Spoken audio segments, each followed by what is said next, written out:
Good morning to all of you. Thank you for folks who are in the room, and thank you to folks who are online. This is the orientation session for the Vibrant Denver Bond Executive Committee. Why don't we do quick introductions, and then we're going to do a land acknowledgement, a labor acknowledgement, and then I'll walk us through what the agenda is for today, if that makes sense. My name is Evan Dreyer. I am Deputy Chief of Staff in the Mayor's Office, and I am helping to guide the Vibrant Denver Bond through a several-month process. And with that, I will turn it over to. Good morning. I'm Laura Wachter. I'm the Director of Capital Planning and Programming with the Department of Finance. Patrick Riley, I'm the Department of Finance's Vibrant Denver Bond Program Manager. Good morning. I'm Kayla Garcia, President and CEO of Girls Inc. Venture Denver. Good morning, Nicole Duganey, Chief Financial Officer of the city. Good morning, everyone. I'm Ms. Campbell, President of Denver City Council. Good morning, Federico Peña, citizen.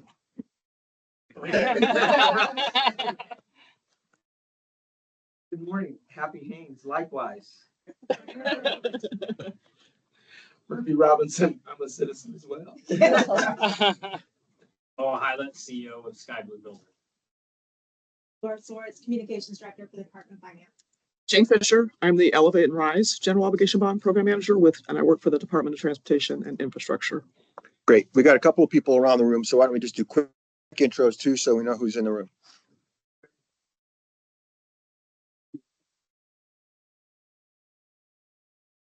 Hi, this is Mary Nguyen. I am President Founder of Olive and Finch Collective.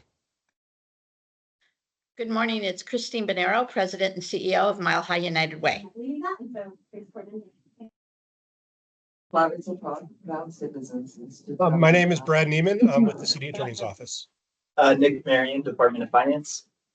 Josh Rosenblum, Department of Finance. Carol Harcourt, Evan Dryer's office. David Palmer, Department of Finance. All right, we do have a couple of people online. I'm sorry about that. Christine, do you want to go first? Sure, thanks, Evan. Good morning, Christine Bonero, President and CEO of Mile High United Way. Mary? Hi, Mary Nguyen, President Founder of Olive and Finch Collective. Carmen? Good morning, Carmen Jackson Brown, the City Attorney's Office. Brad? Good morning, Brad Neiman with the City Attorney's Office as well. David? Right. Did we miss anybody? All right. Thank you all again. I'll turn it over to Patrick for land acknowledgement and labor acknowledgement. Land acknowledgement first. The City and County of Denver honors and acknowledges that the land on which we reside is the traditional territory of the Ute, Cheyenne, and Arapaho peoples. We also recognize the 51 contemporary tribal nations that are historically tied to the lands that make up the state of Colorado. We honor elders past, present, and future, and those who have stewarded this land through generations. We also recognize that government, academic, and cultural institutions were founded upon and continue to enact exclusions and erasures of Indigenous peoples.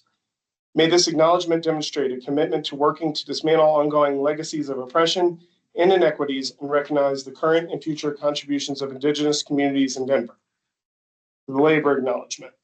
We acknowledge that our country's economy, infrastructure, and resulting generational wealth would not exist as they do today without the stolen and forced labor of enslaved Africans who suffered transatlantic human trafficking, chattel slavery, and Jim Crow.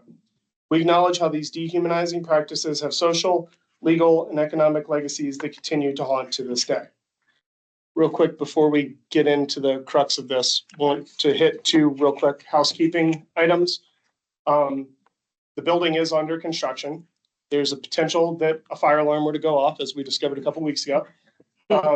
In the event that that were to happen, we will convene this group outside on the corner of Court and 15th, and then we'll come back in as soon as it's safe. If you have a need of the restroom, you can exit out through this door right here, go to the left, and the restrooms are immediately there to the left. With that, Evan, it's yours. All right, great. Thank you again, everybody. I'm just going to run through the agenda real quick. We've taken care of the introductions. You all at the table, except for us here, are the executive committee along with Christine and Mary. We are waiting for Dr. Ben Sanders, but that rounds out the executive committee. The folks here on this side are going to do some presenting to you all today. You are going to see a lot of us and probably Laura Schwartz and Nick as well over the course of the next 4 or 5 weeks. If you have any questions, if you have any information requests, if there are things that you would like from this team, please speak up. We want to make sure that you all are armed with every fact, with every tidbit, every piece of information that we can possibly get you. So don't be bashful, and please don't be shy about asking for more or information to be presented in different ways. We're here to serve you, to make sure that you get what you need. With that, I'm going to turn it over. No, actually, I'm going to keep going for a second. We're going to talk about the recent bond programs, Elevate from 2017 and Rise from 2021. We'll talk a little bit about what a bond package is, and then we'll give you an overview of what this bond package is proposed to be, where we are as we wrap up the subcommittee process. So the subcommittees are finishing their work this week. Actually, the Connectivity or Transportation Subcommittee is meeting in about 10 minutes right next door to us. So this is their last week as you all get going. And then we'll talk a lot, hopefully, about the process that you all will be going through. And there's a lot of flexibility here. We're going to give you some suggestions and some guidelines on how we are going to suggest that you do your work, but nothing is set in stone or baked into cement. Lots of room for some creativity here as well. So again, just like requests for information, please don't be bashful in suggesting adjustments or changes to whatever we suggest. All right. Next slide, please. You all know who you are now. We're going to zip to the next slide as well. And I think you now know who we are: Patrick, Laura, Evan, Jane, Laura. We call them by their last names, actually, to try to keep it moving. So as I mentioned, in 2007, under Mayor Hickenlooper, the city issued $550 million worth of bonds as part of the Better Denver bond package. That package contained 380 projects, and it was a 10-year lifespan. 10 years later, under Mayor Hancock, the city issued the Elevate Denver bond package. That was 937 million, 500 projects, also a 10-year bond issuance. In 2021, also under Mayor Hancock, the city issued a smaller package that really was intended to be a COVID recovery effort. It was 260 million, 80 projects in a smaller life cycle, 5 years. Next slide. I think it goes to Jane at this point. So hello, some of you know me as part of the Elevate and Rise General Obligation Bond Program. I started with the city actually in 2020, and I have been the program manager for Elevate and Rise since September of 2020. So as Evan mentioned, Elevate was 10 years, 937 million, nearly 500 projects. In that case, what went to the voters was actually 7 different purposes: libraries, public facilities, parks and rec facilities, transportation, culturals, and public safety. So 7 different purposes went to the voters.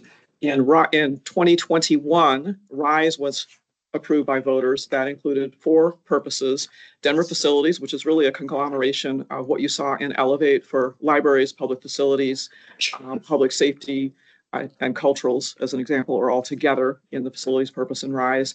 We have parks and recreation, and then we had a new to the city purpose of housing and shelter, which in the RISE case is actually 3 different projects related to providing sheltering facilities, primarily through nonprofits, is how that's being done. And then we also have transportation. You can see the dollar amounts.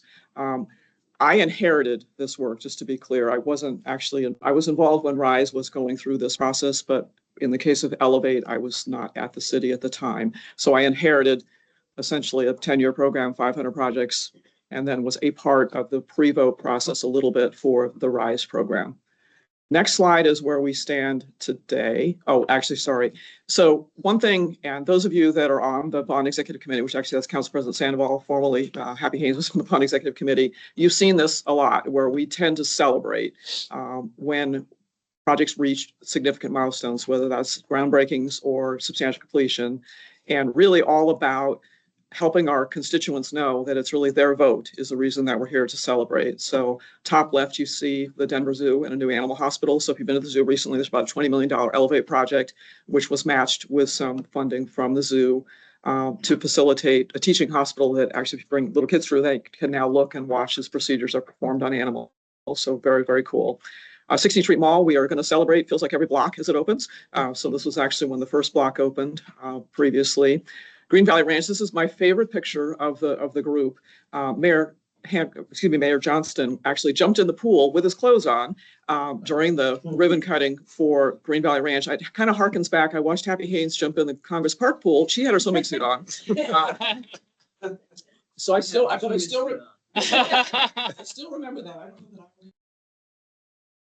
it'd be hard for me to jump in a swimming pool. Colfax BRT is another rather large project that actually is initiated construction now, and what is intended to be done. And but we're going to celebrate groundbreaking celebration, and obviously we'll celebrate as that opens up. And then on the smaller side, kind of just bring it back to what is helpful for our constituents, the Bear Valley Park tennis courts. So you hear some bigger projects up top, but the reality of it is a lot of these projects are pretty small.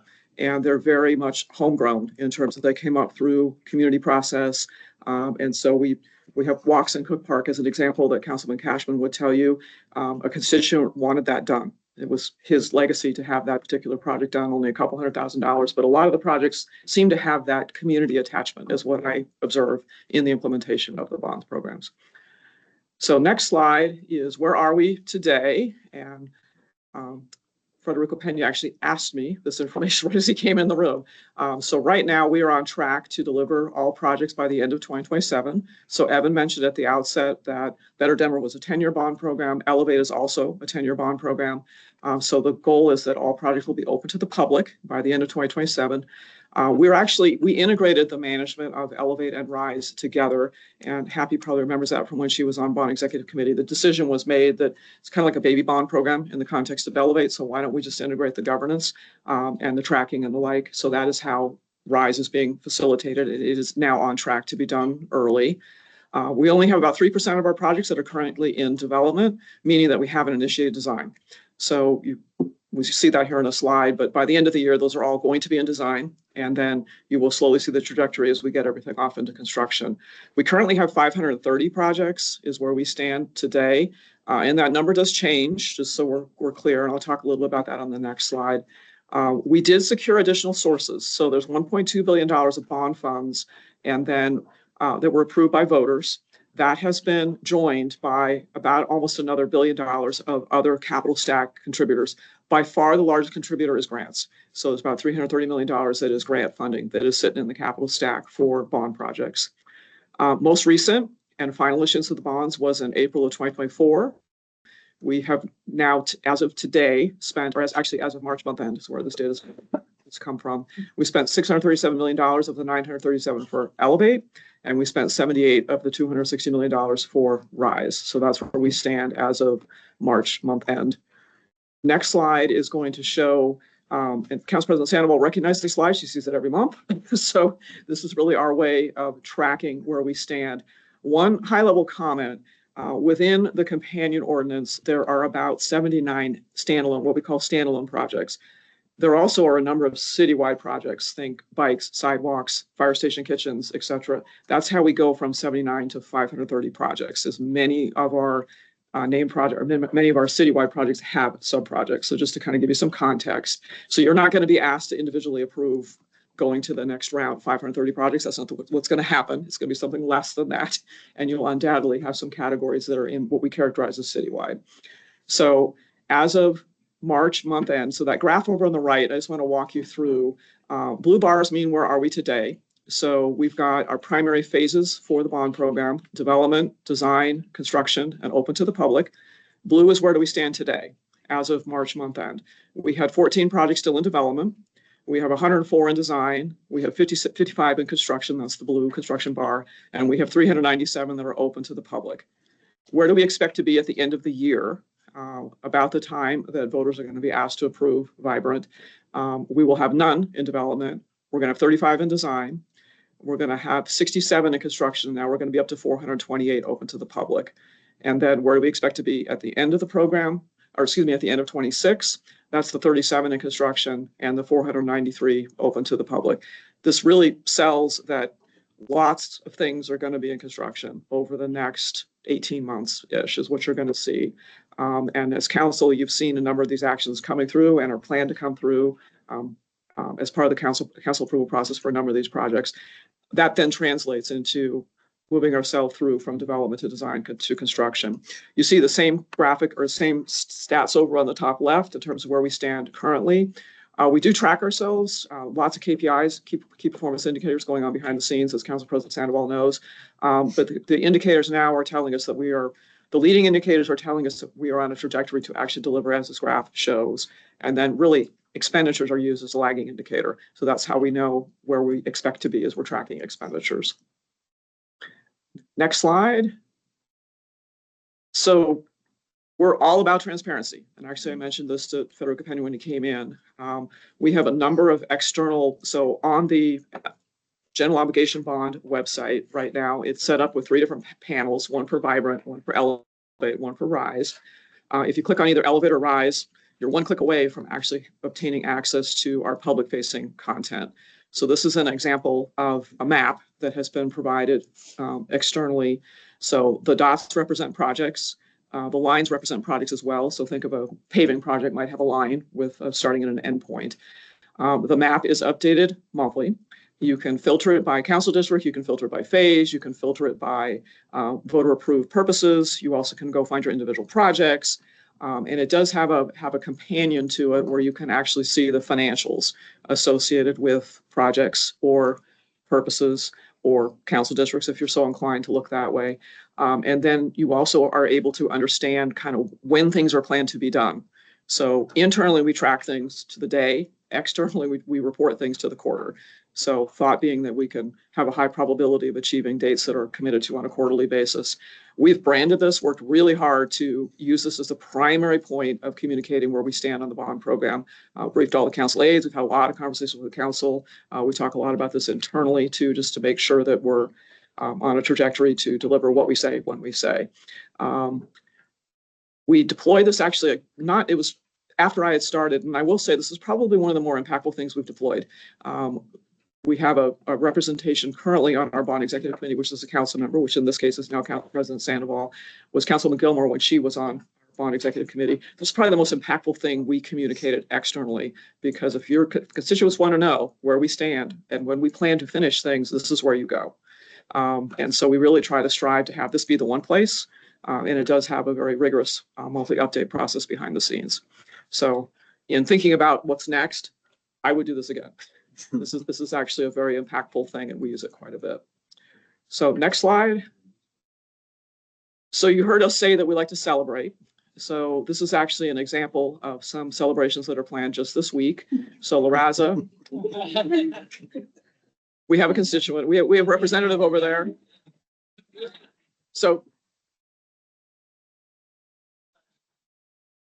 Thursday evening, we have an event at La Raza. We also have one of our Rise housing and shelter projects is going to have its grand opening on Thursday as well, the Theodora grand opening, which is actually a VOA project.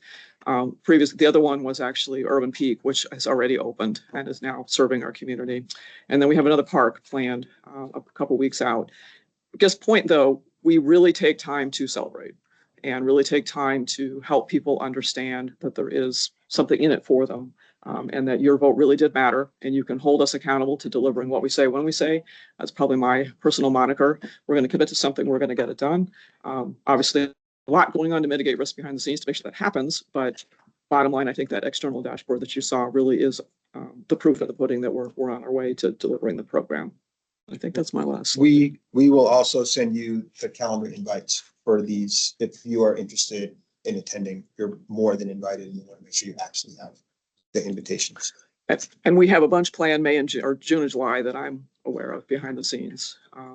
Highland Canal is an example, is another groundbreaking planned in the next couple of months. So lots coming up. We're all about celebrating. I feel like Nick probably has the best job in the whole bond program because his job gets to be planning all these events and convincing the mayor to jump in the pool. So, oh, I don't think he had to be convinced. It was funny. I was sitting next to the security detail when that happened, and I said, "Did he bring clothes?" No, didn't bring clothes. He just ad hoc decided he was going to jump in the pool, which was kind of fun. Who doesn't like to celebrate with kids? I know Happy Haynes used to have the best job in the city too. So. Yeah. First of all, you make this. Yes, yeah, we'll send it out right after. Yeah. So you mentioned, the 537 million, in grants that got added to the last bond. There's something to that effect. I know stacks that occur. How much, in past years, we saved money because we were in a great bond market and the interest income was helpful and so on. So how did we stack up in this last 5 years in terms of, any savings, or where we had to plug holes, because, the market wasn't there to help? You want to take the plug hole and you take the financing part? Okay, yeah. So within the projects, we've committed to delivering on our commitment to the voters. That has resulted in the need to bring in additional funds. I'll use Highland Canal as an example, where we have brought in additional funds. In that particular case, we won a Dr. Cog TIP grant. So that has been a way to ensure that we deliver on that commitment to the voters. And I would say it's a pretty common tool in the toolbox, at least in the current capital stack for the bond program. I'll let Laura/Nicole speak to how well we're doing in the market. That's probably your question. Yeah, and we've also plugged holes through our annual capital improvement program as well. So you'll see over the years that we have plugged some holes there when we anticipate those holes and just to fill some of those gaps, and also using federal grants for a lot of the larger projects that you'll see. And you're absolutely right. We have taken advantage of the good interest rate market over the last 2 or 3 years or so for Elevate. And that has also definitely helped plug some holes for our bond projects. We do have a line in sight to ensure that we are delivering on voter-approved projects for all Elevate and Rise projects. Laura, do you have you might have a slide for this, so Yes. but do you have an outlook or a pro forma on the current bond market and kind of what this is going to look like? Are people buying bonds because of the volatility? Yeah. Oh, we can absolutely provide all of that information to you. So, yes, we're in our AAA bond rating, and so we're still in a good market for that. So I think we're actively talking with our credit rating agencies, our underwriting team, just to understand where we are and monitor, given some of what's going on. As Laura said, we continue to be AAA rated and feel like we have a strong position and ability to go into the market. So I think that's great news, and it's, I think, a testament to the financial management over the years that we're still in a strong position. You're finding that these large agencies that buy bonds are still buying bonds. They are. Our interest rates are really slightly higher than we've been able to see in the past few years, but we're modeling, assuming that's the case, hoping to do better, of course. So I think the biggest impact we're seeing is really higher expected rates versus any barriers to market access. Okay. And I think Denver Health just issued some bonds, oversubscribed. By multiples. Yeah, and that's actually a great segue because we're really thinking on the next slide. You'll see our proposed. Before you go, Oh, yeah, perfect. 3 questions if I could. Oh, sorry. Yes, please. What's the process you want to use for asking questions? Do you want us to interrupt you or wait? Or Interrupting is fine. Yeah. Sure. Yeah. Okay. 'Cause I want to make sure. Yep. Yeah. Following decorum. Well, first of all, let me congratulate Evan, Jamie. Thank you very much for all the information. So the committee will know several days ago, I asked a bunch of questions and they gave me the information very rapidly. And I thought it was terrific. And so I congratulate you for having everything very identified with dates and all that stuff. So thank you for that. So my questions are as follows, all of you might want to just be aware of this. With the outstanding bonds that are still due, or at least to be completed in those projects by 2027, I asked the question, with the new 800 million of whatever is going to be issued, does the city have the capacity to do the current bond projects and take on new projects? And the answer was yes. So that's good news. Secondly, you mentioned grants and federal grants. Are we at risk of losing any federal monies that were committed and now are going to be uncommitted?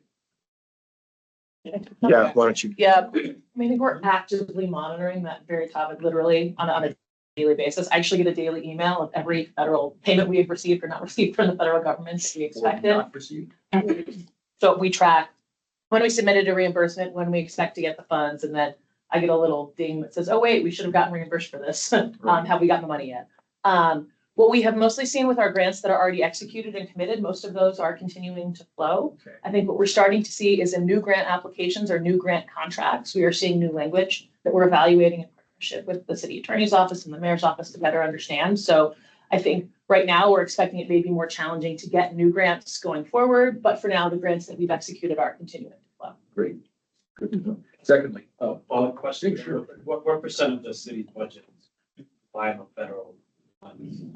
It's dependent on agency by agency. In a given year, it can be several $100 million, depending on the nature of the services. So it's things like CDBG, workforce grants, some public health grants. That's where a lot of our operating federal money comes in. And then there's these capital related grants as well. the second question I had is the capital improvements budget via the bond project. So my recollection was the capital improvements budget on an annual basis was supposed to take care of just everyday maintenance. I noticed that in the list of the bonds, you have deferred maintenance as part of the, and my question is, why weren't they included in the CIP budget originally? Or, and the second related question is, your current CIP budget is about 200 million, I think. Yeah. And the question is, should it be more? It should always be more. But that's related to how much you. Yes. So you're issuing bonds in the past for maintenance issues, which should have been covered. Anyway, give us some background on those questions. I'm going to turn that question over to Jackson Brockway, our manager of the capital improvement program. No, appreciate the question. In regards to maintenance, you're right, the CIP budget does generally support a lot of our deferred maintenance needs. We do generally, depending on the year, plus minus about $100 million out of maintenance in the CIP. Included in that is 2.5 dedicated mills. That was approved by voters in 2007, I believe. And so those dedicated mills are specific for, so we do have about a little over 100.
To have a larger CIP budget. But that comes out of general fund dollars, or is it cheaper things that work for taxpayers, the bond monies for maintenance? Just something to think about. You know, from a taxpayer perspective, is it better to just increase the city council and CIP budget to 500? I don't know, just something to think about. And the last question I have was, I think, Evan, you sent me a document you all did that said that you had Jacobs Engineering do an analysis of all the buildings, et cetera, et cetera. And you said that there was $7 billion of needs over the next 5 years. That's extraordinary. So the question is, we're doing with 800 million or whatever, when does the city do $7 billion? How do we manage that? And how do we explain that to the taxpayers? So that they know there's more coming. This is just almost phase one. 800 million out of 7 billion. He's dropping the bucket. Like, how do you think about that? The city never stops. And so there's always going to be a need for reinvesting in existing assets and planning and building for the future.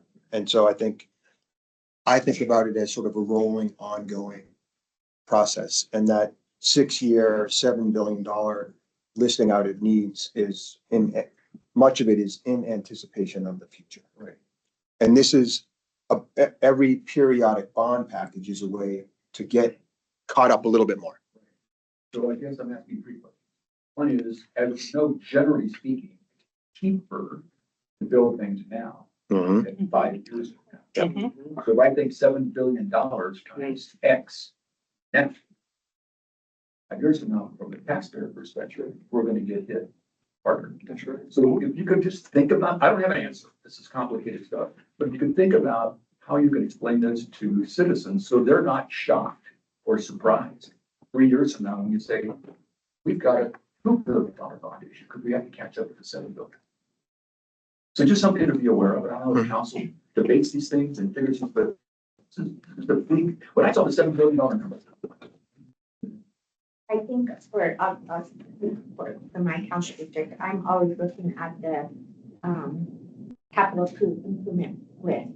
And a lot of it is deferred maintenance, but since my time at the city, the capital improvement project, that doesn't come out of general fund.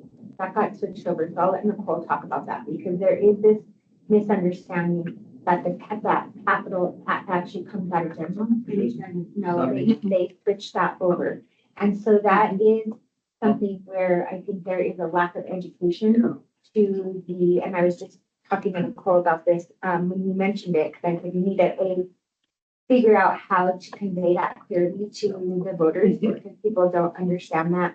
And for me, when every year my team and I meet with Parks and Recreation and Dottie about capital improvements, because that's usually the biggest one. And so for Northwest Denver, Let Us Apart has been on that list since I started with Judy in 2012. And now we can take it off that list. It's going to get a new playground. And so that was through the bond project. But I will say that Let Us Apart project for me, it wasn't just fully bond. It was also backfilled with some capital improvement project money. We wouldn't have had enough. And so even the tennis court at Sloan Lake, the ones on the 17th side, when we went to go update those, we had a splash pad. The playground and the tennis courts look very different. We started on construction, Parks started on construction, and then there was asbestos, and there was some things that we did not actually know about, and there were issues about the permitting, the splash pad. So I will say that for our council district, I'm constantly looking at that list, and that list is created through council recommendations and then community feedback. Okay. So then now that the CIP budget is funded separately, how is it funded now? Through a different bond program? And the CIP budget currently, the annual CIP budget is currently funded through some property tax assessments, a lot of special revenue funds that are dedicated to capital improvements. So like the Winter Park Fund, the Lotto Fund, but also as Jackson was mentioning as well, the 2.5 dedicated mills that was voter approved in 2007. So it no longer comes out of the general fund.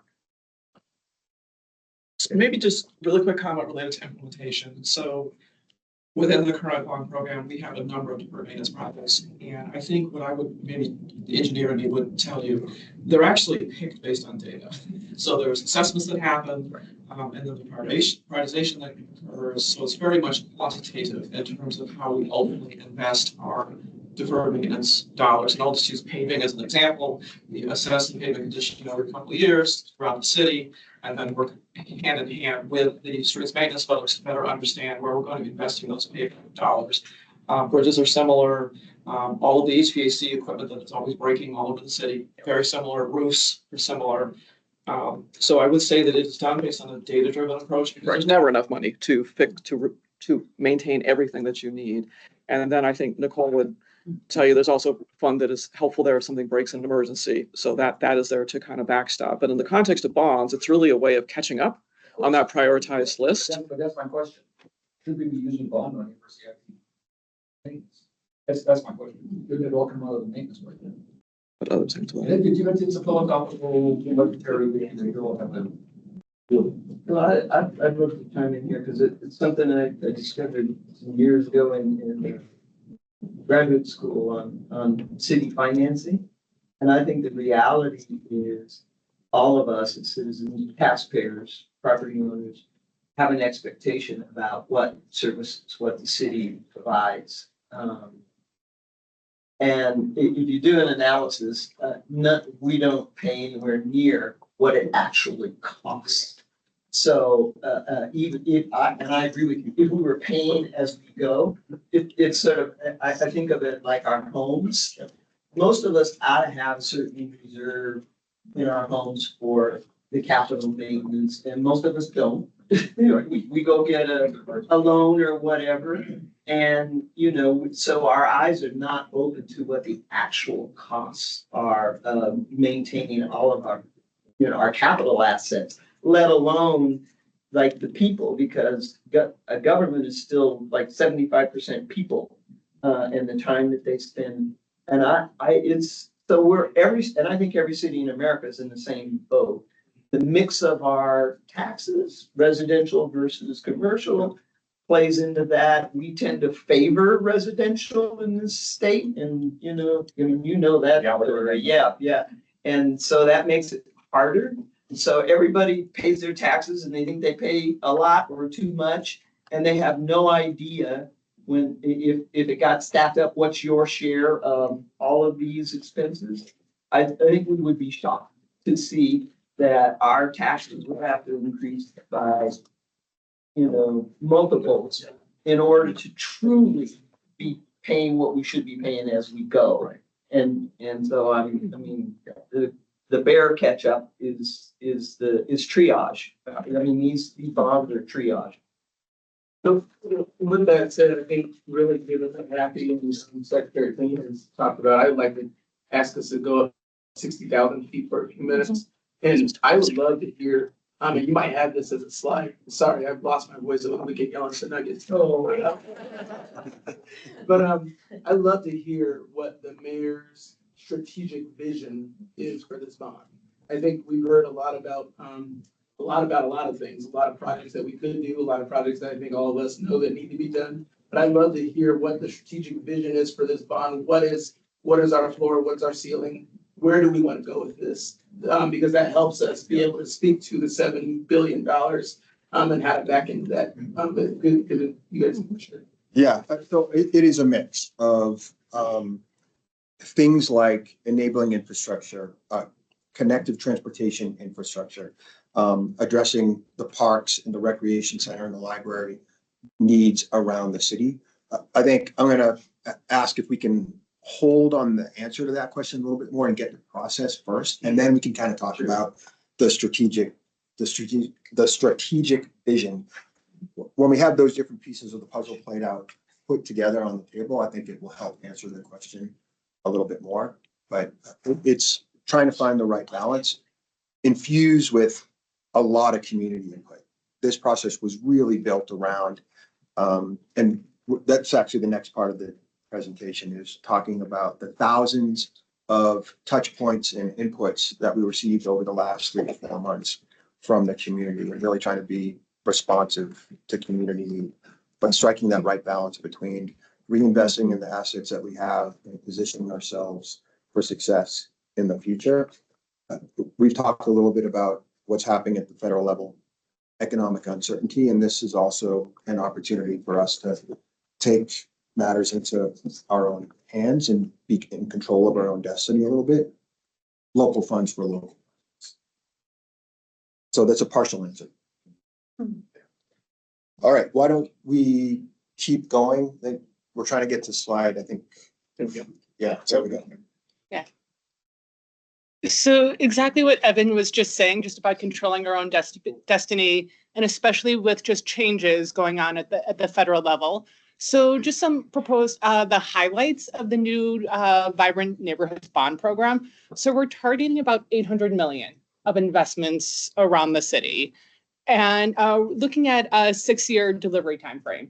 You know, what we've taken from lessons learned from Elevate, from Rise, is really having voters really see what they voted on, seeing the impacts in their community in a shorter time frame.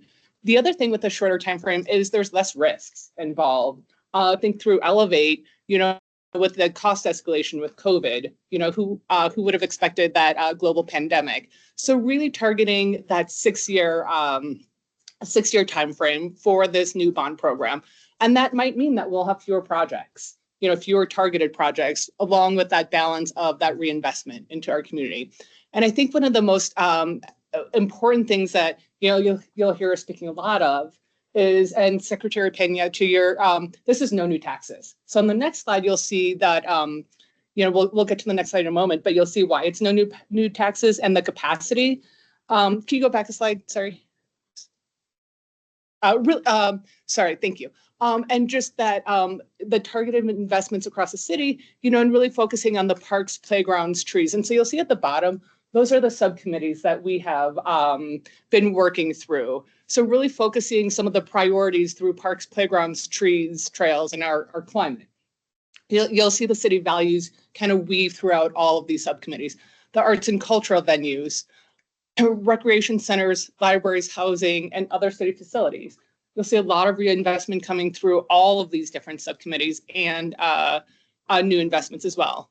Connectivity, that connectivity and that enabling infrastructure in streets, bridges, bike and pedestrian safety, and really that safety, pedestrian safety and mobility, multimodal transportation, and then safe and healthy neighborhoods. So really focusing on what makes our neighborhoods safe, healthy, and thriving. So Secretary Pena, to your question on the next slide then about capacity. So again, I'm going to say no new taxes, and this is why. So this is actually one of my favorite charts in the world. Because you're a geek. I love it. I love it. So what this chart represents is our current debt service payments. So you'll see the bars actually represent the debt service payments. So the gray bars are our Justice Center and our Better Denver bonds. The green is, sorry, I can't see any glasses. The green is Elevate, and the blue is our Rise debt. So you can see that we did structure the Rise debt so it has some balloon payments. Oh, darn it. So it has some balloon payments that we're paying off. I believe it's in 2026. And so the line at the top represents our dedicated mills. So we have 6.5 dedicated mills towards debt service. And that we have a GO bond capacity per charter, which is 3% of our real and assessed personal property taxes. So that line is nowhere near our 3% charter limit, but that is our current 6.5 mils. So you can see the space between the bars then and the 6.5 mil, the revenue projections. All of that white space in there is our current debt. That's our capacity that we will have over the course of the next through 2042. That's correct. Yep. So that delta between the bars and our revenue projection, and we can go into the slide as much as you want and provide additional information. But that is why we can do this and no new taxes.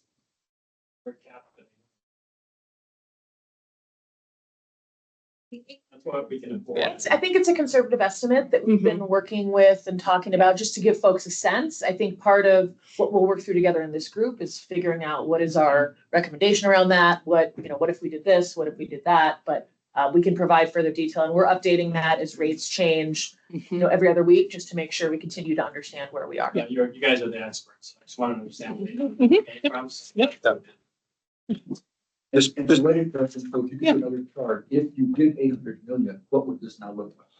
But we actually are projecting and different scenarios for taxable and non-taxable bonds. So we can provide some of what that looks like based on different scenarios. And as you guys have a conversation, we can absolutely provide that modeling for you. Mhm. So just a quick refresher. Next slide, please. Before you. Oh, sorry. Yep, Last. absolutely. last slide. Absolutely. Are any of those balloon payments including any federal funds that we're supposed to receive? No, this is just our debt service payments. So this is what we are paying those. The blue line is just the RISE, how we structured the debt originally for RISE. Sure, but none of that includes any. No, nope. No, we exclusively use these funds for the debt service. So Yep, this is it. yep. Great, thank you. So general obligation bonds, GO bonds, what they are and they aren't. So I'll go over the slide really quickly so we can talk more about the process that we've gone through in the community engagement of Vibrant.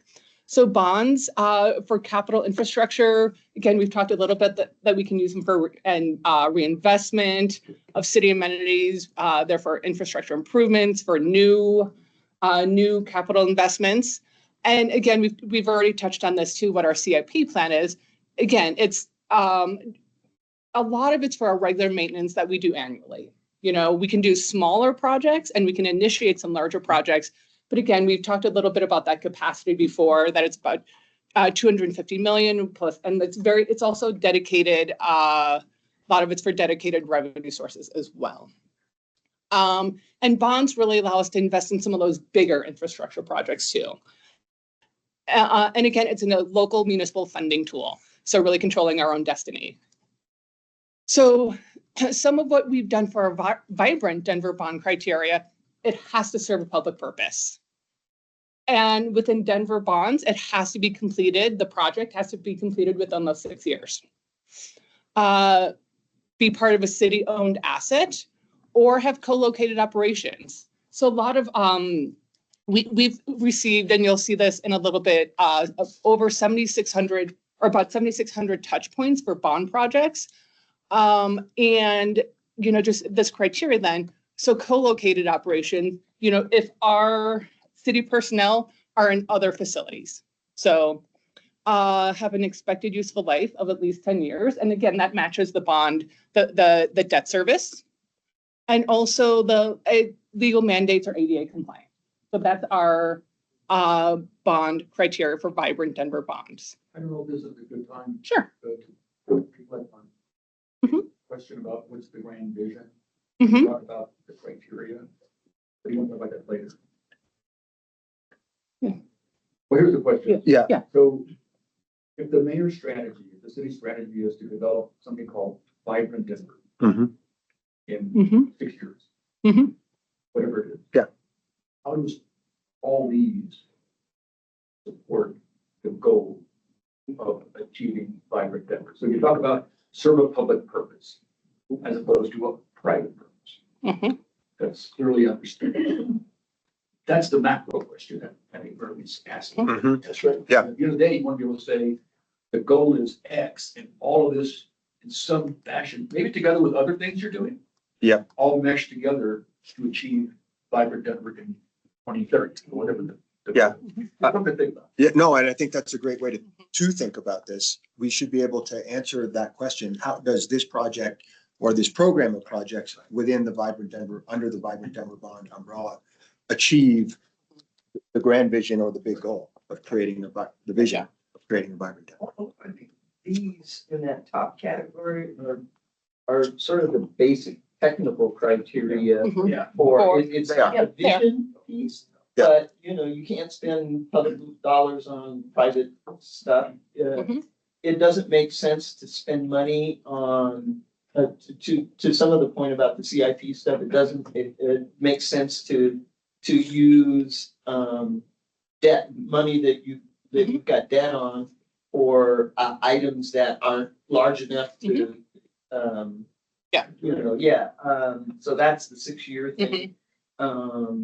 And the co-location is, you know, we end up having facilities that operate as city facilities, but maybe owned by somebody else. So, I mean, I think Yeah. that top list Yeah. is more the sort of legal basic technical criteria, and not necessarily the vision, Yes, of what- you're totally right. Yeah, technical criteria. On the question of what bonds cannot be used for, the airport, for example, which is enterprise fund. Years and years and years ago, we couldn't take money from the airport into the general fund. Yes, years and years and years ago. And the airlines got mad. Was that before or after you were Secretary of Transportation? Before. It happened while I was mayor. The airlines got mad. Because if we're paying everything into the airport, why are you taking money from the airport and funding the city? Well, the airport was making so much money and the city was broke. Makes sense. Question. Is that no longer possible? Because the airport is the goal line, right? What's the airport budget? $1 billion? Oh. 2.5. 2.5 billion? And anyway, the question is, in the context of the overall city need, is there a way that you can find a way to use some airport revenues to do this? For example, expanding the boulevard out there. Is that going to be financed only by the airport? I take it it is. What about it? And if the plane is going to be added, if the airline's going to be improved, is that going to be paid for by RTD? The airport or the city? Or a combination? Yeah, probably combination. All the above. All the above. The question is, how do we be creative about using all the pockets of money the city has? That the mayor who is in charge can say, wait a minute, this is needed for the entire city. How do I? Something to think about. No, I think that's really helpful. I think philosophically, we've thought a lot about how we combine our sources and be strategic. I think for better or worse, with respect to the airport, I guess what the FAA called for just revenue diversion, we're not allowed to pull revenues out of the airport that aren't for airport related purposes. So I think the vast majority, perhaps all the projects that will come through on here are likely ineligible to have contributions for the airport, but I think that's certainly something that we're keeping an eye on. Where is it that we can partner with our other funding sources, be it airport, be it legacy, be it otherwise, to make sure that we're delivering on the program overall. But like you, I wish we could tap the airport. I think the good news is we tap the airport indirectly through everything generated off of our lodgers tax revenue, sales tax revenue, everything that's happening out there is coming into the general fund. So I think that is really where we as the city are seeing a lot of that benefit. Whether it's on a rental car or on a room or on the $4 water that folks buy in the terminal, that is coming through our regular way tax base into the general fund. I do have one quick question about operations. So a lot of times when people think about bond programs, they think about beautiful and brand new sexy buildings. But I'm thinking about like all the things through that me and Laura had to defer for many, many years. Like, for example, just going back to the basics. I'll take some outside of public safety, picking up trash. I remember how we had to defer the maintenance of, or even buying new trucks for those operations, which would then make my mom call me 12 times if they didn't pick up the trash this week, because they have less trucks to use. Same thing with police cars, all that kind of stuff. Is that considered an operational cost, or can that be rolled into a capital bond program? It's complicated. Yeah. It's complicated and it depends. So if we're building a building and you need to outfit a building with proper equipment, that's absolutely a bond cost. But can we just go buy a truck? Depends on the lifespan of the truck. Let's build a garage for the truck. Yeah. But you see where I'm going. Yeah. There's a related reckoning that probably will happen throughout this process as well. If there is a proposed rec center that comes to you all as the executive committee, that bubbled up from community, but the department is saying, we actually don't have the funds to staff this new rec center building. We will have to reconcile that.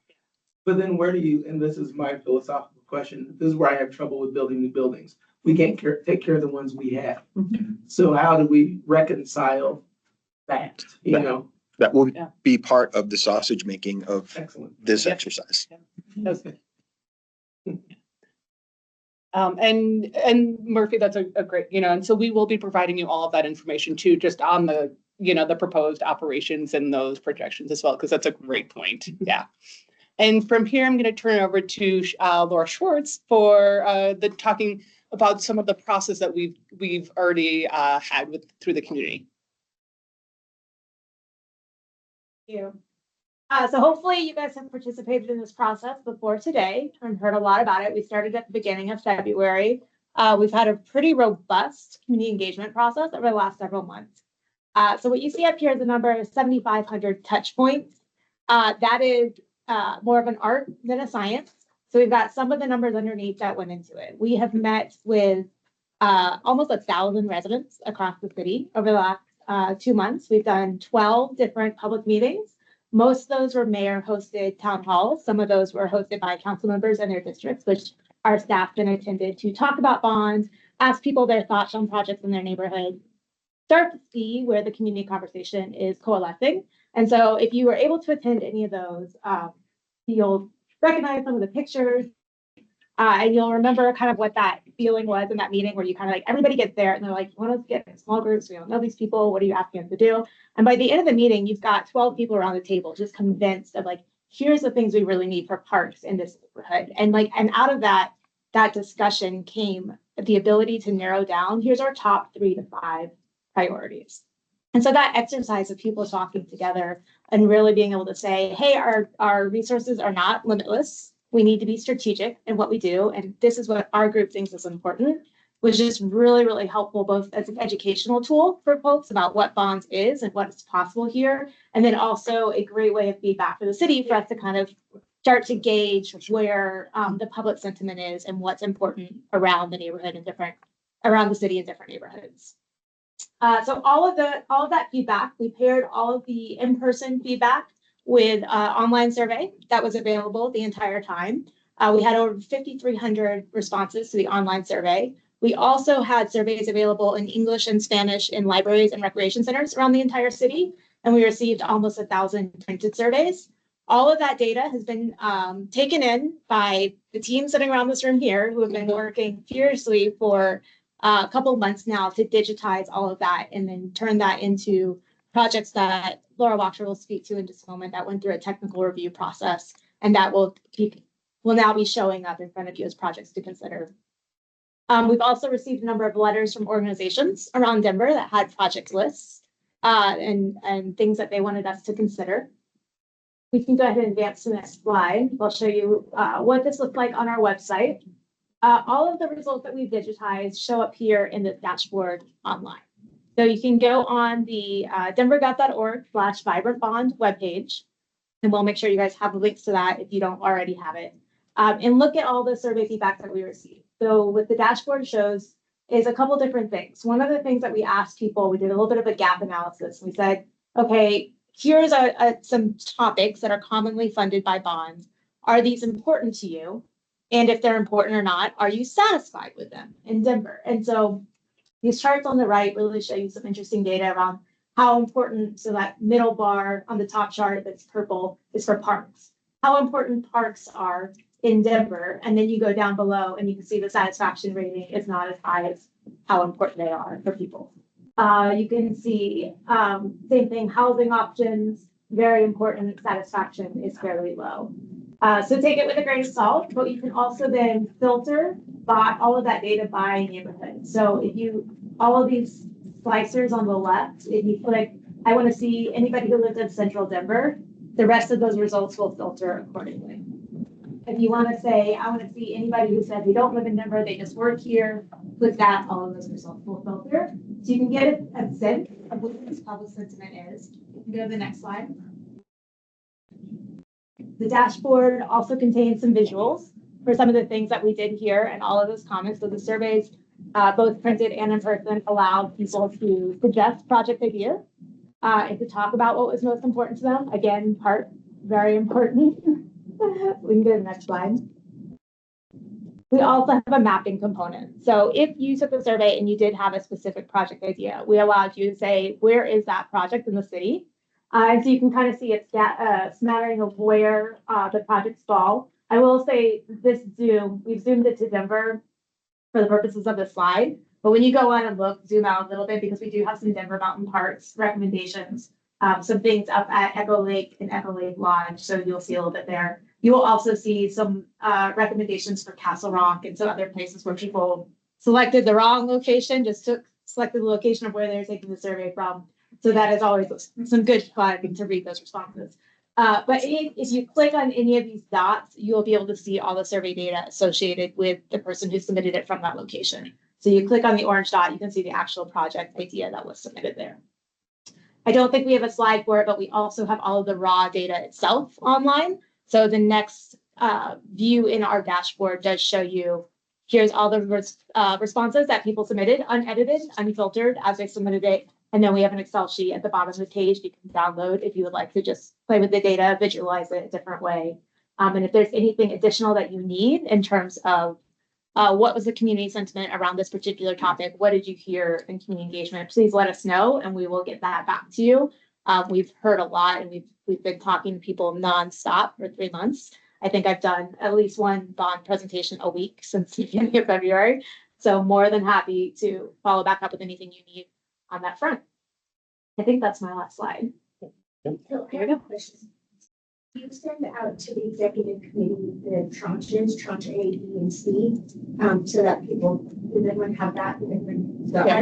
Yeah, we'll absolutely get that information out. But I think that's really, so those are the ones, so for me, on the council side, that's really important because that is what the subcommittees have been talking about. So they filter down all of this survey information and then they put them into a package. So in A, they were discussing tranche B and tranche C.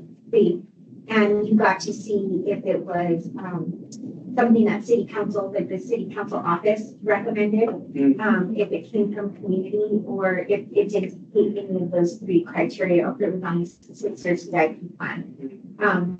Some in my neighborhood, we've had Berkeley Rec Center since I was a little girl. I used to go and do some team there with my sisters. It's never been updated and it's never been on the CIP list and it looks the same since it was built. And so my community has been talking about wanting to update that rec center and pool for a long time. So you'll see that it was probably council, but it was not in the community, but it wasn't on that CIP. And I think it's really important for you all to look at that and then look at the subcommittees and figure out if you know anyone on there. And if you don't, I'm happy to connect you with my colleagues who I've appointed. And I asked them the way that I did the appointing process. I asked them if what their interest was. And so then I gave them first, second, third choice. Most of them got in their first choice and if not in their second choice. So if you need to hear what's happening, I'm happy to help you get that information because what I'm hearing from the people who I appointed, it's gone really fast. It's been thoughtful, but it's a lot of information for them to have digested so quickly. Council President, we're sorry to interrupt. We're going to move through the subcommittee process. We're in a couple of meetings, the subcommittee chairs are actually going to come and present to this body as well. They talk to them.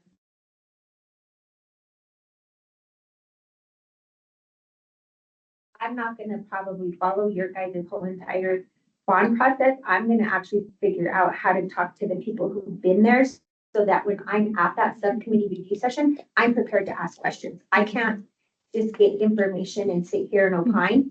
I'm someone who has to do research to be able to be prepared for that. So that's why I'm telling the other people I'm at. Yeah, and this group will have all of those tranches. Yeah. They'll have the breakdown by project type. That's all coming. Well, and we were all invited to participate in 10 subcommittees and get caught up. So Yep. I know I'll be doing that, maybe not on every one, but at least on a couple of them to get caught up before for that period of time. I have a question about on the community engagement, because I know it was a struggle with Elevate in terms of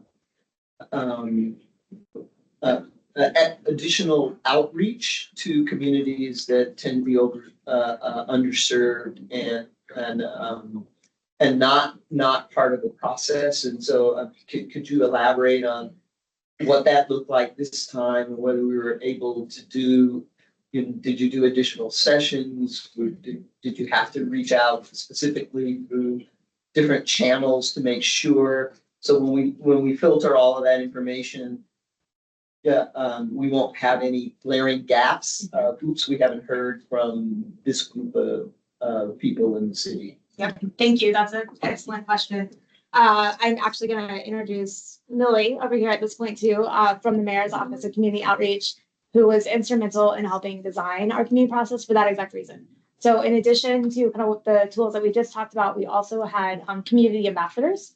We had ambassador toolkits online. So that was for groups where maybe they don't want the city to come present at them, but they have their own recommendations and their own needs. And so we did hear a lot about that, especially from the west side of Denver. We received some letters from within Torres's district where she helped marshal people, and they came forward and said, without any directing from us, like, here's what's the most important to us.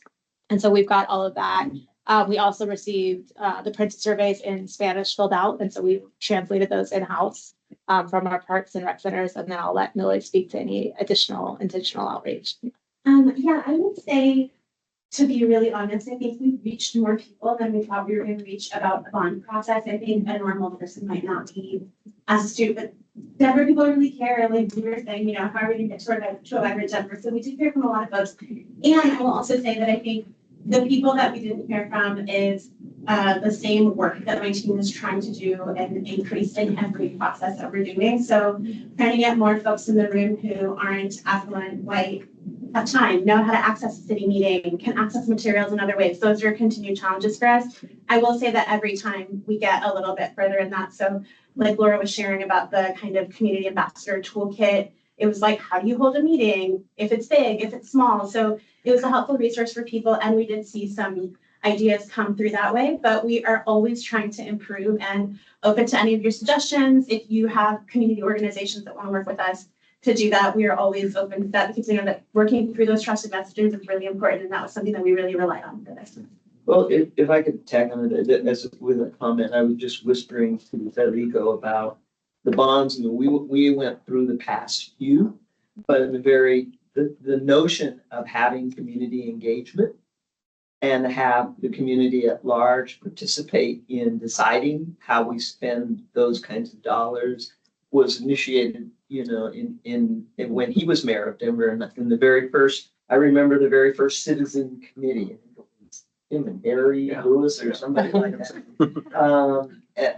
So just an acknowledgement and shout out to starting that process, and to see how far we have come since then about truly connecting citizens to the dollars that they spend to invest in their own city.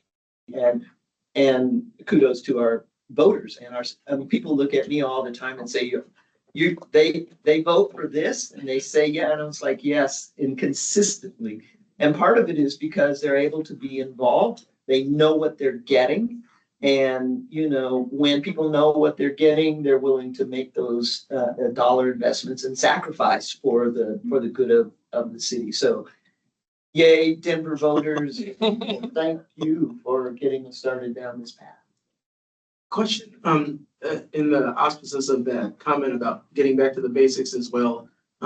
One group I haven't heard you all talk about is the executive directors and the people that do this every day, the employee base, their management teams, especially the mid-managers, because they see it every day. How have we captured their voices and what projects they think are the most important? You also will hear from the executive directors of the agencies, but staff of every relevant agency that has a project or is involved has been sitting at the table with the subcommittees, at the table in the room. And so there's been a lot of input from across the administration. You're kind of taking away my slides here. So with that, let's jump back in. So, all right, that went too far. All right, so bond process. So we are in that fourth box, the executive committee review. But I want to kind of start, we've talked a little bit about the project idea submission. That's where Laura just spoke about all of our public engagement and how that went. We went around the city, we barnstormed, we went into every district around the city. We put comment cards in every library and rec center. We went out and got comments and project ideas from citizens around the city. This next box is new. If you have done bonds in the city before, the technical review committee didn't exist. This is something we wanted to do as an innovation on this bond. So we put an extra step in. So the technical review committee is staffed out of experts across departments in the city. So when an idea came in from the community, it went into this step, which where these ideas were validated and given kind of more context and life by city staff. So where Murphy was saying, what about those mid-managers? What about not the executive directors? What about those people? This is where we engage those people. This is where we said, how does this align into city projects? And what you'll see as you get the tranches is there's a lot of overlap because the 6-year CIP had been built out of community engagement. You're going to see a lot of overlap with the 6-year CIP and the projects that came out of community because they're saying the same things over and over again. It's a significant Venn diagram, right? Like there's a lot there.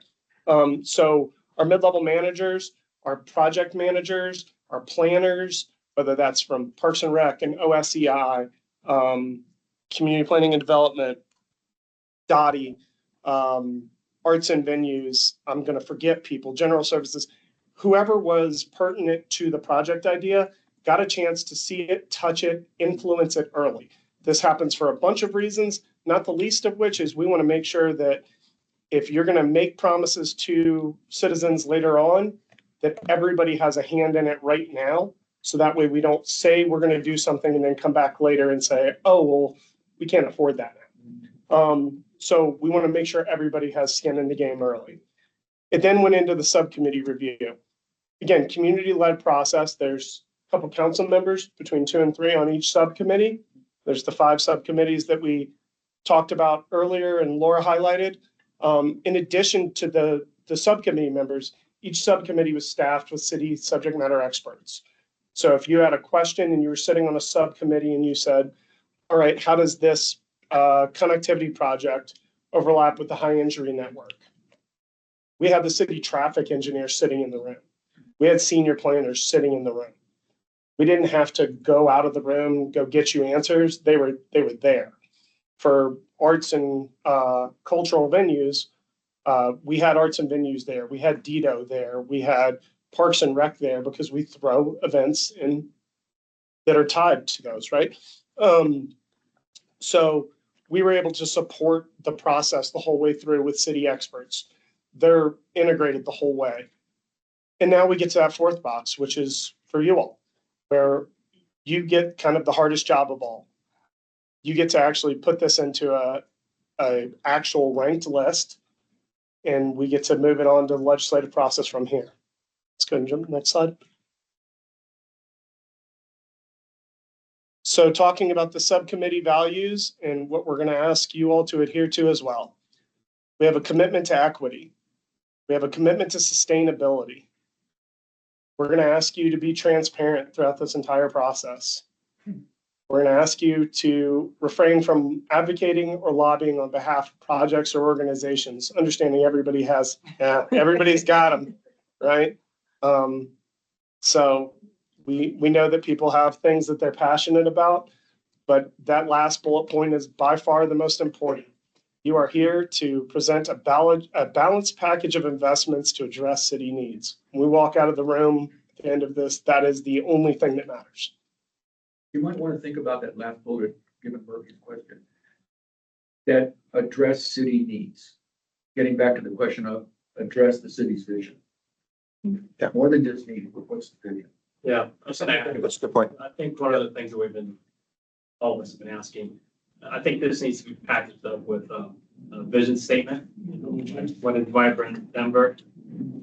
Or vision statement and guiding principles. So we're going through these decision process for projects. They align with what that is. So Madam Chairs or Evan, somebody can, whoever can come up with something like that. That's great. Sure. Yep, got it. Be huge. I just want to do a quick time check. We had originally budgeted this from 8:30 to 10. We have a fair amount of additional content to go through. We will stay. Hopefully you all can as well, but I just want to be mindful of. How much more time do you think you need? 15. We're asking a lot of questions, so it's our fault. Yeah, no, and it's not, and this is great. We want your questions, probably 15 to 30 more minutes, would be my guess. I do have a staff meeting at 10:30, so. Okay. I will have to bounce it first. I will So I try can do to an additional 15. I will try to move as quick as I can. Okay, go ahead and hit the next slide, please.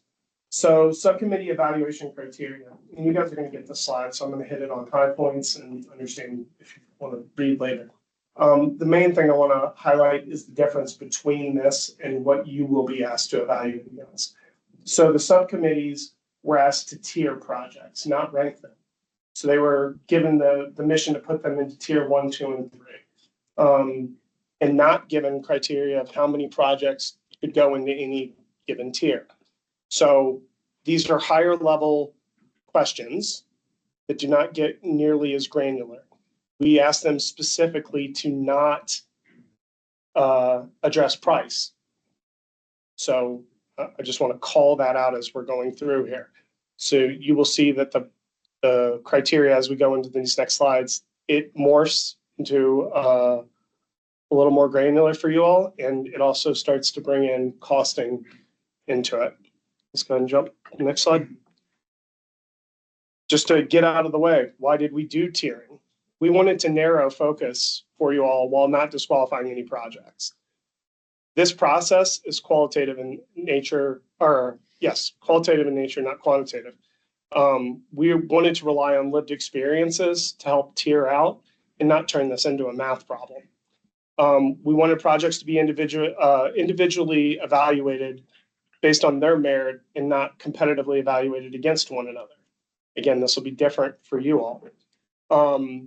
We did not have the cost as a weighted criteria, although we did provide costs on every project to them because it's literally impossible to judge things without the full picture. It allowed a standardized evaluation criteria to be applied without having direct insight into what the other subcommittees were doing, right? Because inherently, if you're on the Parks subcommittee and you don't know what's going on in connectivity, but you're a council member and you're going to have projects across all 5 committees, how do you rank things if you can't see what else is going on?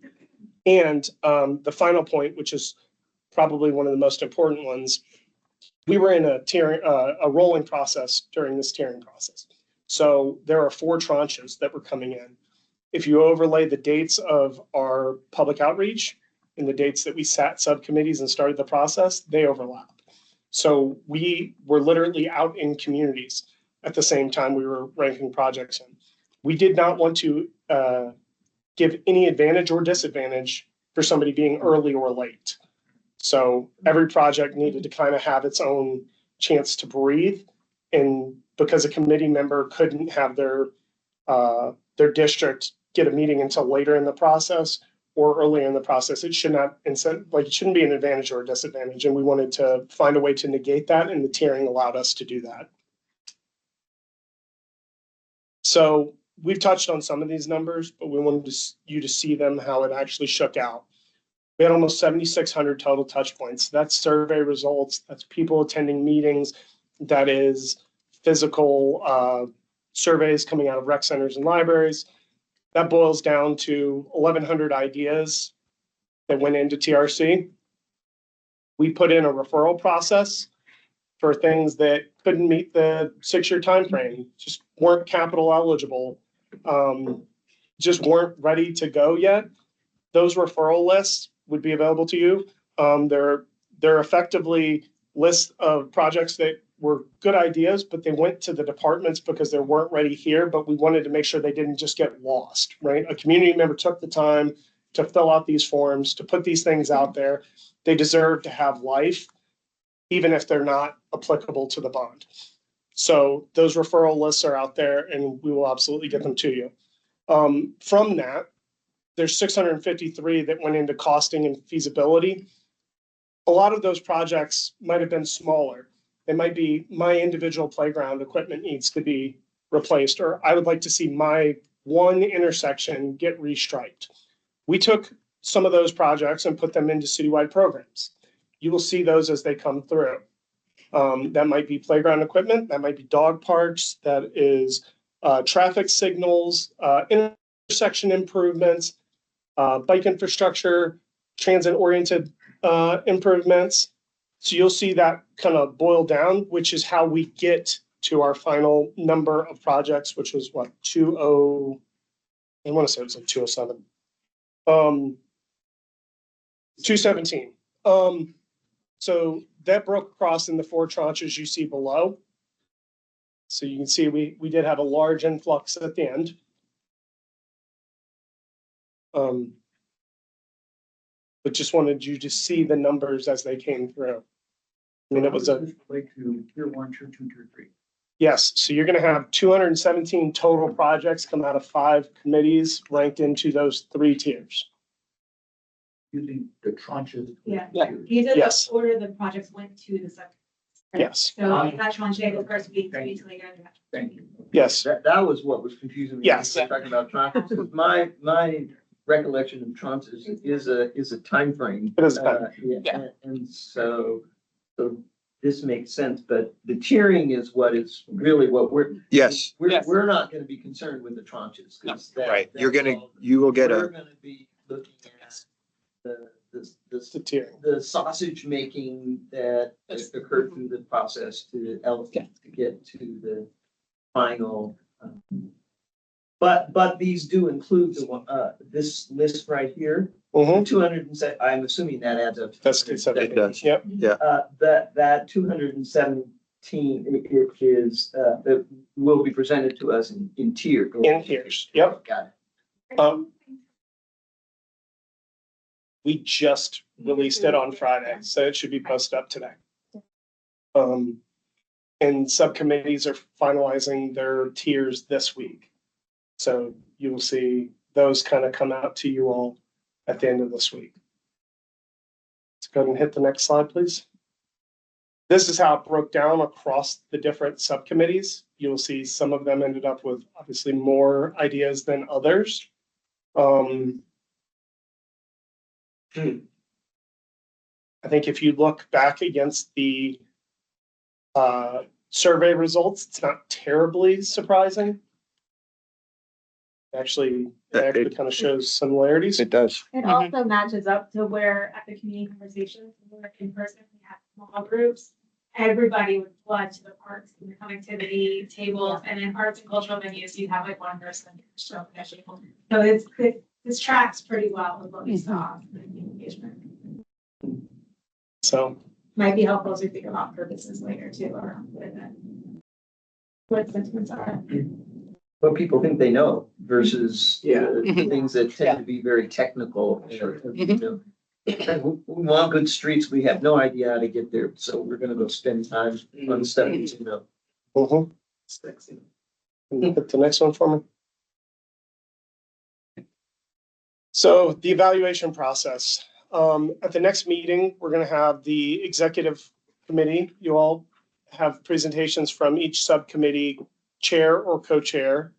They will come in and present kind of their process and findings back to you all, just to give you a quick overview of what came out of that process. During the weekly meetings, we're gonna have review through the tier recommendations from the subcommittees and go through project by project. Obviously, if you have questions, we will go get you more granular answers. And then at the end of this, the plan is that we are presenting a recommendation to the mayor that then he will refer back to city council for the legislation process. Just so you all know, we can make amendments. So even though the mayor creates a package while it's coming through our process, there is the ability for city council to negotiate, and I've done that when I was on a couple projects. You know, just for historical context, since Happy raised it, when I did this back in the day, I can't remember how many recommendations came from the citizen committee, prepared by 2 people. As mayor, I accepted 99% of them. And the reason was, they did a lot of work, a lot of good ideas, but my message to them was, you're not gonna waste your time. I didn't ask you to do this for weeks and weeks and weeks, just to get your recommendations, put them on a shelf. No. Accept it. Yeah. And city council made a couple of amendments, you know, but not many, because they respected the work of the citizens, spent all this time on it. So just something to think about. I would expect that's the same thing that will happen with this process too. Okay. Excellent. So now we get into the criteria that we are going to ask you to evaluate this by. Again, it gets a little more granular. We change from a little bit of does project change or improve the lives of the people in the community to more of how does. What level of community involvement and support exists for the project? A different way of thinking about it might be, are we doing a project to a community or are we doing a project with a community? We get more granular with the community equity discussion. Not only are we talking about the community impacts, but we're going to get more into does it stabilize or does the project serve to stabilize a community that's at risk of being marginalized or displaced or exploited.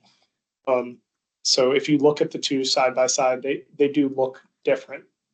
The economic impacts, obviously you can't drop 800 million into the community and do construction and not have economic impacts, right? Like that by itself is something. But as we talked about earlier, Murphy touched on, some of these will create jobs. If we build a new rec center, there's jobs that are there. There is a balance to that job creation and then a balance to those O&M costs. So we need to look at those. Does the project present the possibility of catalytic growth? At this point in time, how do our investments inspire other investments? I think that's really key. As we went back and looked at other bonds in the past, you can see there's very clear trails where, going back to the 89 bonds, those led to huge investments in LoDo. I'm very proud of Brighton Boulevard and how the work on Brighton Boulevard sparked a lot of investment there. And I think that there's projects that have that same level of catalytic growth that you will see. Yeah. So Speaking of catalytic growth, how do you coordinate this with the PPS bonds, Denver Health bonds, RPD bonds, or whatever, so that what we're doing here is meshing and catalyzing and synchronized with what they're doing? Would that fall into this? yeah, it's funny. You're like reading a slide ahead for me. Can we hit the next slide? So since you got to throw it out there. Before you go to the next one, though, Yes, ma'am. to the next slide.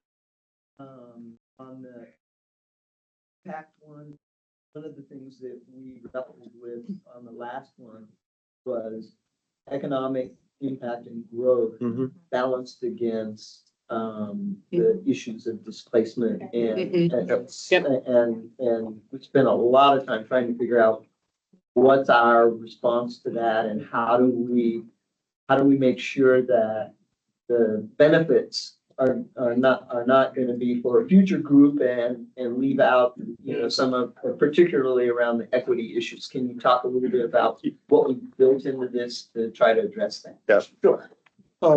But I think we started with the community process to make sure that we were taking that into account. Dr. Sanders, who is our Chief Equity Officer, will be at this table for the process as well and will help, I think, continuing to remind us. Brad and Carmen from the City Attorney's Office are here virtually. We are having a very active conversation with them about whether or not we can include in the package, we hope it goes to a subcommittee this week, something around some effort to prevent involuntary displacement, particularly around land acquisition for specific projects that would address that. And we are trying to work our way through some legal constraints right now, but that would be a very direct way to address that.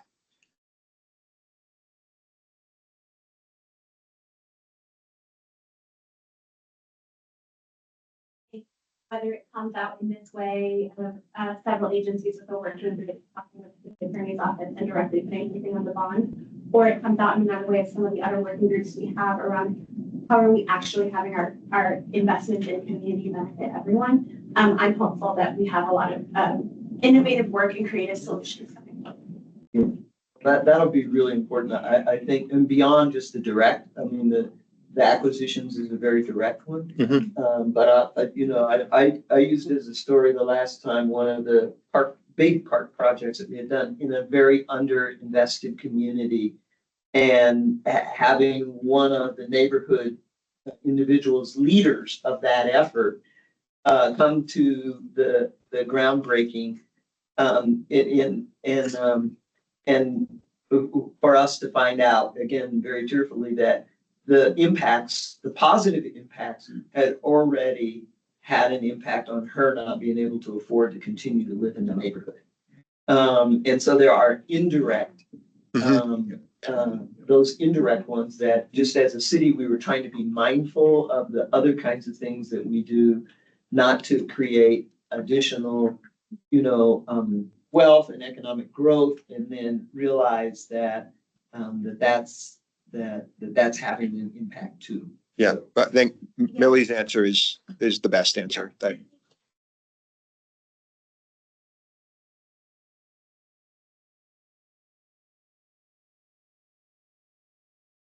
there's the Parks and Recs process for the actual park itself, and then we have a whole working group of city agencies on everything else the community identified as needed, and how that will implement. And then for National Western Center, we've been working with community members already for 7 months to tee up some of those. Yeah, that's great. So Thank you. we're in the process in a lot of ways. One thing I want to flag in efforts of not sounding like a broken record once we start the contract process and all the buzzwords there is I would love to see when we're talking about the specific projects, what the operational strain is going to be on the general fund. Number two, if it takes additional resources from the general fund. And then number three, what is the long-term kind of allocation and fund that's going to fund the long-term feasibility of that project? I think that's going to be huge because we're in a fiscal crisis as we speak. That we don't like to talk about out loud, but it's there. And I think if we're going to add so much more to the general fund, we're going to hurt ourselves in the long run. And, so I would just like to see that when it comes to the specific project. Yeah, excellent request. Thank you. And hit the next slide for me. So the question of how we interact with the other ones is actually the third bullet point down. So we are going to ask how we interact with things like the DPS bond or just other nearby projects already existing. We have 2 bonds that are currently going on. But there's also corridors that are under other construction that is not city related. So we are asking, does a project create synergies or does it cause stress to existing systems? How do these things interact? And we'd like you to take a look at those things. Project readiness. It'd be impossible for us to ignore what's going on with tariffs, what's going on with market conditions. So is a project suited to accommodate those situations? If we have a project that's heavily reliant on very specific or hard to obtain materials, that is something we should consider, that the volatility of that could put a project at risk. So we want to just flag those things for you. And then that final budget, this is the first time we're talking about it in this process. Does a project have the ability of being scalable or phased? There are questions that have been asked this entire time. It's the first time we're really ranking it. Does the project provide value at its requested budget? If something is asking for a quarter of the entire bond, it might be worth it. But that's ultimately your decision to make, not mine. And does it have the opportunities for alternative funding sources? Whether that's matches from culturals, whether that's fundraising opportunities, whether that is, I'm going to say it, even though I think we all know the answer, federal funds. Yeah, it's laughable, but we'll say it out loud just because hopefully we get something.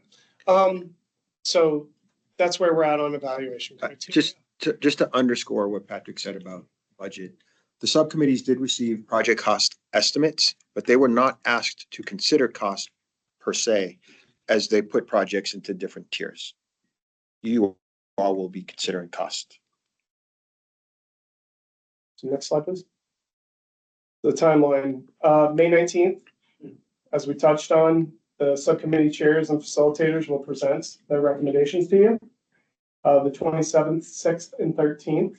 We're asking you all to meet to review tiers, refine the list, and then provide final recommendations. The 27th, that's when we are trying to schedule the executive directors of the different city agencies to come in as well. Which one? 27th. The 27th, we would ideally like to have the DEDs come in and present their mission and values and priorities. Do you think we need more time than just what's been allotted? So I think that's an excellent question. I think we probably should schedule these meetings themselves for 2 hours. We didn't want to presuppose for you all, if you feel like you need 2 meetings a week, we certainly can do that, or even whatever you think is right. We are going to have a very hard time going beyond the 13th, though. That we need to consider that as sort of the hard stop. So if you feel like you need more time between now and then,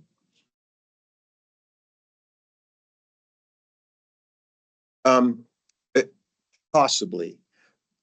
We have to give the mayor a little bit of time to at least review what you all present to him. And then council president, we obviously need to get into a council schedule.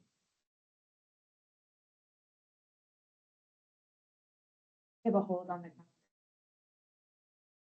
Yeah, I think tomorrow, the bond team.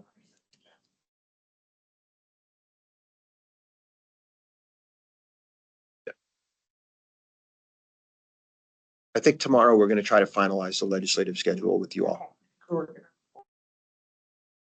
Yeah, the Yeah. 30th we're closed. Yeah. Meeting my side. We have a couple permutations of a schedule through the legislative process. I don't know that we're all comfortable with it right now, so we need tomorrow, I think, to try to work through it. Well, and I just, Federico modeled it on coming into this meeting, which is in between meetings. If we've got all the material and Yeah. and we have some questions that maybe can get addressed in between. So the question will be, where and how can we get those into the right hands so that some of that gets done before. I mean, this one, we needed a lot of questions, but we're going to have. So this week, before next Monday's meeting, we will have a raft of information for you all. Lots of background information, but included in that, to council president's point, all of the projects that have moved through the subcommittees, they are finishing their work this week.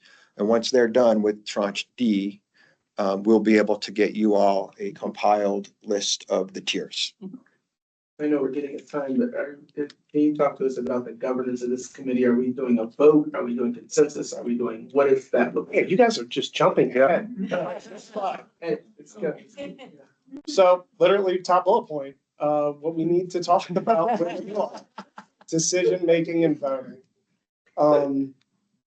So it's gonna come down to how you all would like to govern yourselves. The subcommittees, some of the subcommittees, for example, have operated on a consensus basis. And if they couldn't achieve consensus, then they voted.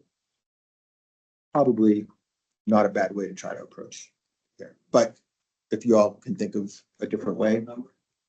You all have an opinion? Consensus? And then I agree with Yeah. There are 9 of us.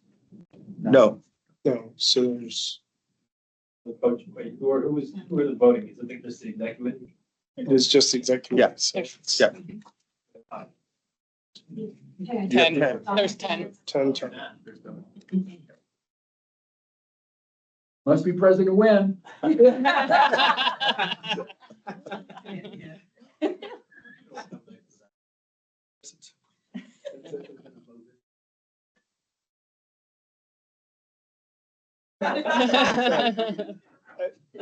As you notice, the mayor is not on the committee. And the former mayor. So yeah, it's, so we're at consensus, I believe is where we settled. Yeah. Okay. But if it needs to go to a vote, that's fine. And if it ends up in a tie, I think we can deal with that if we get there.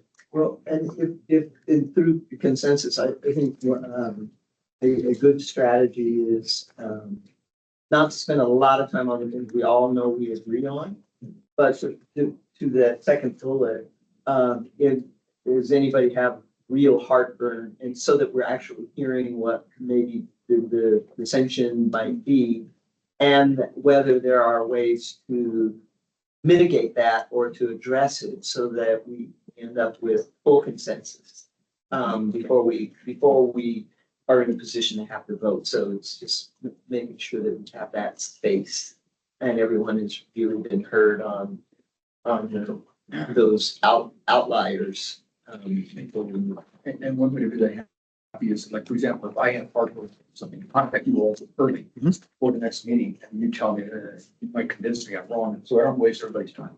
So we should all do that. If you have Hartford, send it to them. They might answer some questions for you very quickly, and then to Hartford right away. Yeah, that's great.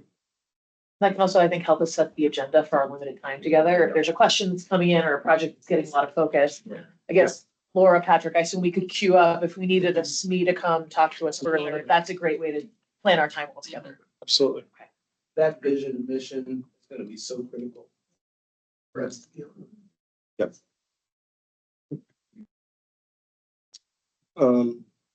Then integrating public comment, how you all would like to see that done?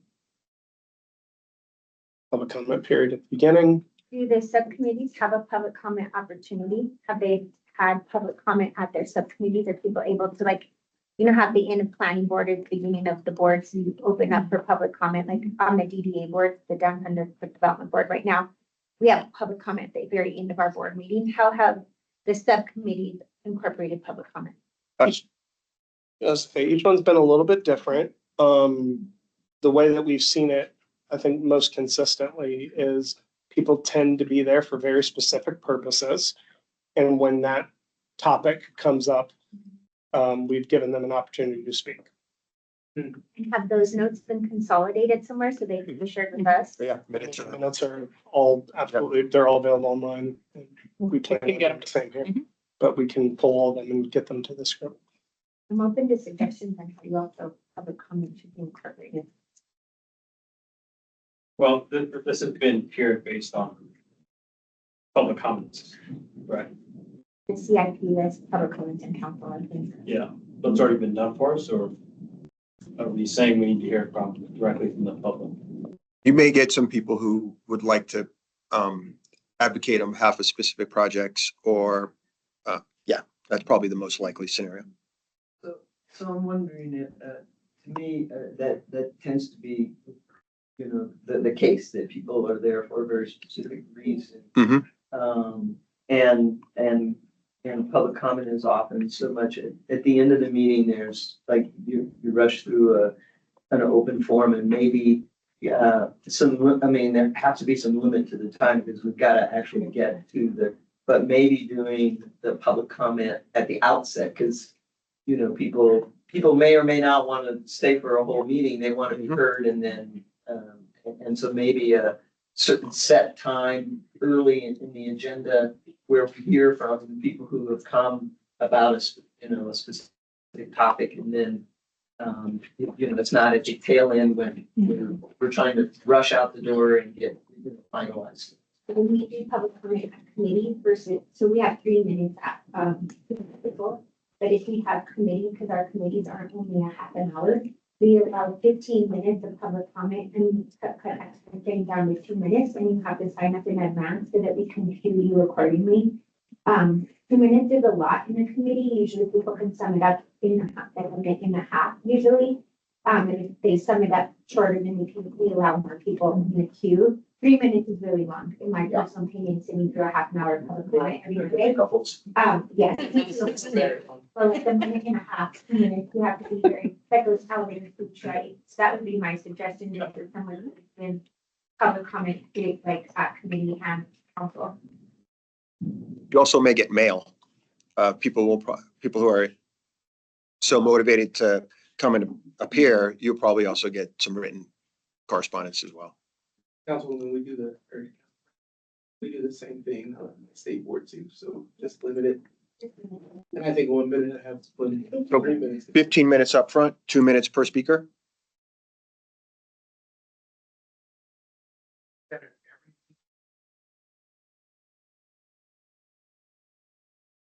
Whenever we get the three tiers, people will know, I didn't make tier one, tier three, they don't want to come in and try to convince us. So maybe one of our early meetings, we have that session. And maybe a little more time. Maybe for that. after the Yeah. subcommittee reports, the Yeah. meeting immediately after. So go that. ahead. We're gonna be just getting the information about tiering and all of that. Those ones, I think we have to commit to staying longer. Yeah. Maybe a half an hour Yeah, longer. I If we're gonna add a 15-minute public comment to that, that would just be my suggestion. And it might need to be more than 15 minutes on that one. Yeah, like a half hour, longer extension, 15 minutes, and then you could deliberate the public comment. So for the meetings that are already scheduled, we're gonna bump those out to 2 hours. They're currently blocked for 90 minutes. We'll bump them out to 2 hours. Do you want to start at 8 or you want to go to 10:30?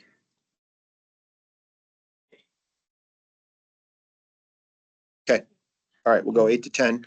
And with a little bit of wiggle room. We'll have extra coffee.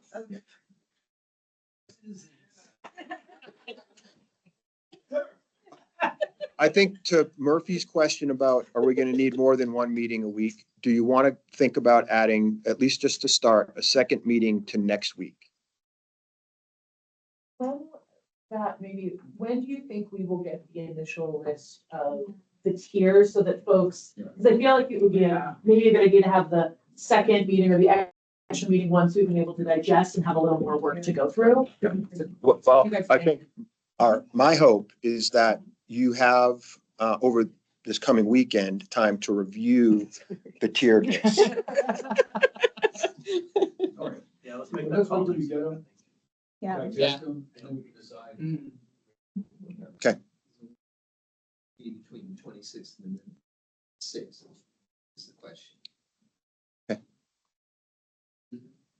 Are we hoping there's an opportunity for folks to sign up as part of speaking, or was that part of your recommendation? Easier instead of figuring out first come first. It's easier, I'll just say logistically on my side, it's really easier because then I don't know who signed up, who didn't, I don't know how to queue them. Yeah. Like if they want, sometimes it's hard to get into the city and county voting and park around here, so I always let people, we have virtual. So that's how I do it at council, so that I know who got in the queue first and it's orderly and they know their order to go into. I don't know how you all would do that, but that's. Yeah, we can do that. And now what I think I heard was that we wanted public comment, maybe it's the first meeting in June. Because that wasn't every meeting, it was, we wanted to do one, or did you want to mention the meetings? Anytime. 27. Anytime we can Are we gonna get the tranches on the 27th? Okay, this week. No. You'll get the tranches this week, So and then you'll get the May tiered tranches, over the, hopefully by late Friday or over the weekend. So we'll get a Yeah. full list, so we For can the start full, yeah. reading, and then the tiered will come through later in the week. And so starting May 27th, we have 15 minutes to public comment at the beginning. And I'll have to do virtual for that one, because we're closed that way. Council doesn't meet that week, so I'll get that out. Okay, got it. And just, all of your meetings they're noticed and they are all, there's a link for public subcommittee chairs, others, so, and they're being recorded. And we will post those as well, just for transparency's sake. All right, thank you. Thanks, everybody.